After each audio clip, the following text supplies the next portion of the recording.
Hey y'all, I'm very excited to have my first repeat offender back joining us on Country Party. We first spoke back in March, and he's been pretty busy since then. Welcome back, Aaron Goodvin. Hey Alexa, how are you? Great, how are you? I'm excellent. We first met in February when you were on Gord Bamford's Neon Smoke Tour, which feels like so long ago now already. I know, a lifetime ago. Yeah, so much has happened since then. We ran into each other quite a few times during CCMA week. Unfortunately, we weren't able to coordinate an interview during Radio Row. You did come over to say hi, which was really nice of you. So what was Radio Row like from your side of the table? Radio Row, it's crazy. You got so many different people that you kind of talk to, and I think I was there from 6 a.m. to 10 a.m., so it was quite the process, but I always have a good time. It's always good to see everybody. I know a lot of us didn't have much sleep the night before, and especially those coming in from like BC with the time change. I think we were feeding off of each other's adrenaline that morning. But afterwards, I know a lot of people had rehearsals and stuff like that. How can you have the energy to perform when you're running off of no sleep like that? You had quite a few performances that weekend. Yeah, it's just a never-ending thing. CCMA week, it's been getting busier for myself every year. You kind of just run off adrenaline, and you kind of just keep going. And I think one of the things is just expect to be nonstop unless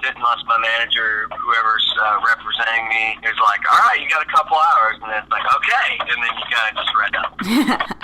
And I always tease you about Milton saying it's okay because there's a Starbucks there. So I'm guessing you had a Starbucks that morning?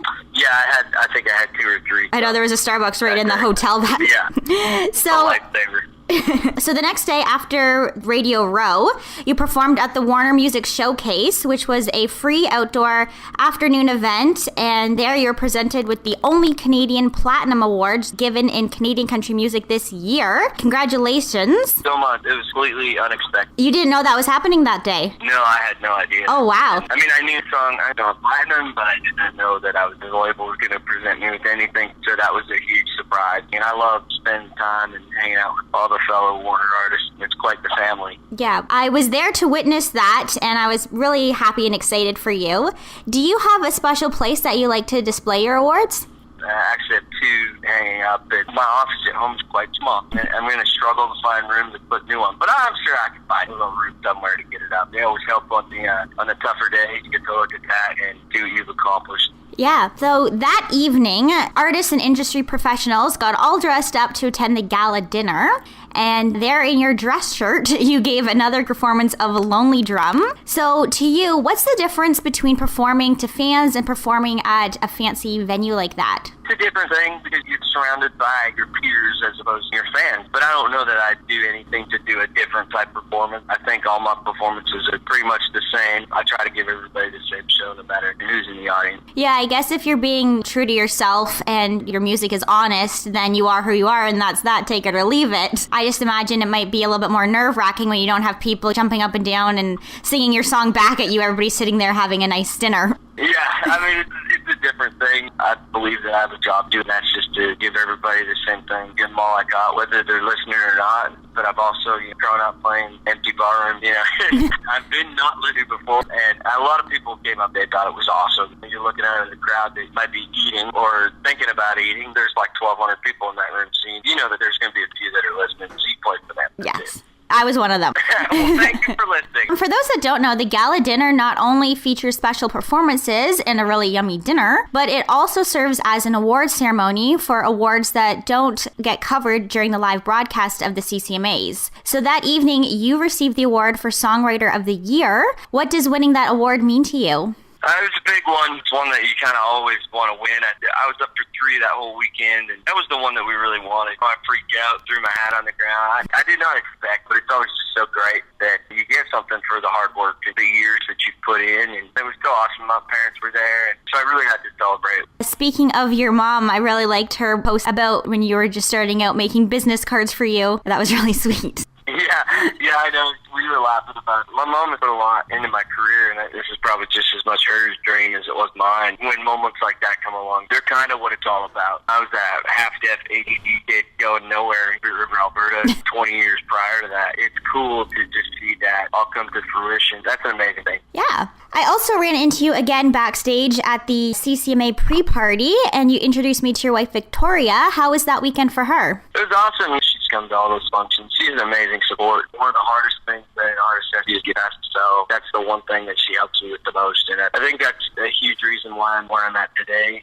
You had a lot of success with your first album and Lonely Drum, but it's time to move on to. We want to see what else you got up your sleeve. So on September 14th, you officially released your current single titled You Are. What's the story behind that song? You Are is a song that I wrote with my buddy Brandon Hood, and we were just talking about what we like. And the song really turned out great and upbeat, positive, and what I love so much about it is it's got a lot of meaning to it, and the lyric is real. It talks about real life, real stories, and real things.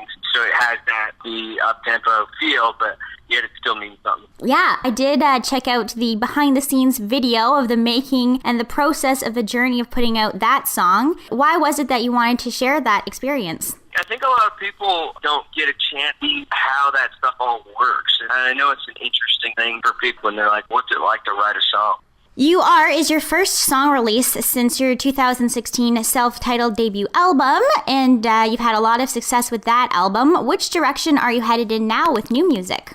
It's going to be a lot more of the same, but there's definitely going to be some evolution to it. I feel as an artist, you're not evolving, not taking your fan base on a journey, and I think that's really important. The first album had some songs on it that really came from a place that I was at. This one will too. I've been married the past couple of years, and we've got 2 dogs now, so there's just a little more love on this record. And also, there's just songs that we've just had in our back pocket that we knew were going to be strong songs. We only turned in 4 songs so far, so we got a lot of it left to do, and I think there's going to be a lot of have fun on this record. There's also going to be a song mean a lot to me and our team. Speaking of songs in your back pocket, when you were on Gord Bamford's tour earlier this year, you performed a song titled Every Time You Take Your Time. For those that haven't heard that song, the lyrics are pretty tongue-in-cheek, but they're very relatable. I thought for sure that was going to be your next single. Are you still planning on recording that one? Yeah, we actually recorded it. That was in the first 4.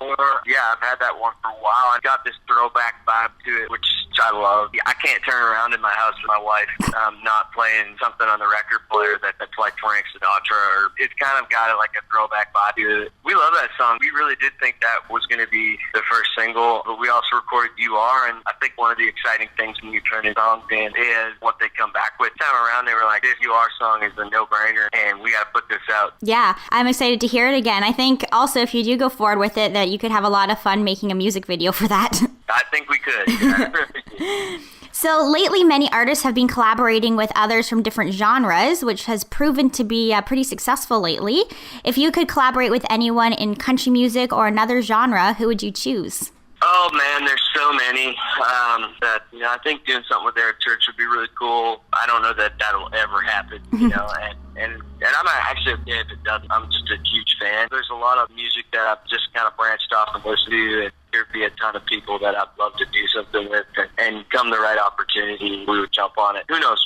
One day it might just happen. Yeah, for sure. So one more question here before I let you go. Aaron, sure. You've had a very busy schedule that came with a successful year, which included your first ever sold-out headlining show. Again, congratulations. So how will you be spending the rest of the year? Any vacation plans? The rest of the year, we're basically just working on the record. We're gearing up for 2019. We have really exciting news coming before the end of the year regarding the United States and what our plan is here. 2019 is going to be a crazy year for us, so hopefully I'll be able to get enough time in at home and hang out with the wife and the dogs and try and get rested up for a big year. Yeah. Well, thank you again for joining me, Aaron. Thank you so much, Alexa. We really appreciate you. And for my listeners, if you haven't checked out his latest single, You Are, it's streaming on all services now and is available for download. And I'm also going to play it next on my show here, Country Party, so don't go anywhere. Thanks again, Aaron, and I look forward to seeing what you've got in store for us next. Thank you so much, Alexa. I can't wait to talk to you again soon.